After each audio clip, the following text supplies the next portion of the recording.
ปลาปลาแก้มแดงผู้สองแม่หนึ่งตัวแม่สิมักตัวใดน้อนี่อีกตัวหนึงเบื้องตัวเบื้องซ้ายนี่สีจะเข้มกว่าตัวเบื้องขวาแต่ตัวเมียนี่ตัวแม่มีท่าทีสนใจตัวเบื้องขวาเนาะ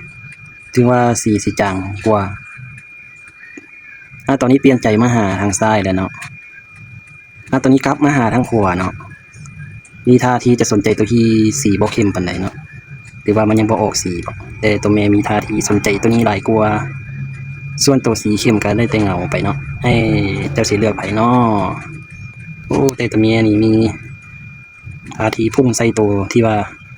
สีบ่ค่อยเข้มนี่เนาะทั้งกลางเป็นตัวเมียเด้อตัวเมียกับแก้มแดงคือกันโอ้มันสงสัยมันหนักตัวเบิ่งคอได้ตัวเมียนี่